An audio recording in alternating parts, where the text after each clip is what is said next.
আসসালামু আলাইকুম বন্ধুরা, আজকে ডোন ঘর থেকে আমি ডোন উড়াচ্ছি। আরে রিমোট কোথায়?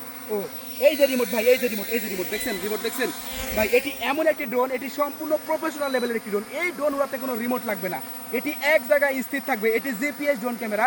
কি ভাই বিশেষ হচ্ছে এটি GPS drone camera, 100% GPS drone camera. আমি আপনাকে একটু দেখাই এটা কতটা কোয়ালিটিফুল একটি ড্রোন ক্যামেরা। দেখেন এটার ক্যামেরাটা কিন্তু সম্পূর্ণ রিমোট দিয়ে কিন্তু আপ অ্যান্ড ডাউন হবে। দেখেন সম্পূর্ণ ফুল আপ ডাউন হবে। আর ডোন ঘর থেকে এই ড্রোন ক্যামেরাটি আমরা দিচ্ছি বর্তমানে মাত্র মাত্র 10,500 টাকায়। ডোন ঘর ইউটিউব চ্যানেল থেকে, ডোন ঘর টিকটক আইডি থেকে আপনারা নিতে পারবেন এবং 2 বছরের সার্ভিস ওয়ারেন্টি দিচ্ছে। এবং এটার কন্ট্রোলটা দেখেন, just wow. K3 Max GPS drone camera drone ঘর থেকে আপনারা পেয়ে যাবেন মাত্র 10,500 টাকায়। ভাই এই ড্রোনের সাথে কিন্তু আপনি পেয়ে যাচ্ছেন দুইটা ব্যাটারি, এক একটা ব্যাটারি দিয়ে প্রায় 30 থেকে 35 মিনিট ফ্লাইং টাইম। এবং এই ড্রোনটা দেখুন, এই যে একটু ভালো করে দেখুন কতটা সুপার কন্ট্রোলের ড্রোন। দেখছেন জায়গায় স্টেবল, জায়গায় স্থির। আপনি প্রফেশনাল কাজে যদি ড্রোন চাচ্ছেন, 4K ভিডিও করবেন, ব্লগ ভিডিও তৈরি করবেন, শ্যুট করবেন, তাহলে জিপিএস ড্রোন K3 Max নিতে পারেন। সবচেয়ে ভালো হবে, সবচেয়ে সেরা হবে। তো আজকের মতো এইটুকুই। আপনারা ফোন দিয়ে বিস্তারিত জেনে K3 Max জিপিএস ড্রোন ক্যামেরাটি আমাদের ড্রোন ঘর থেকে নিতে পারেন।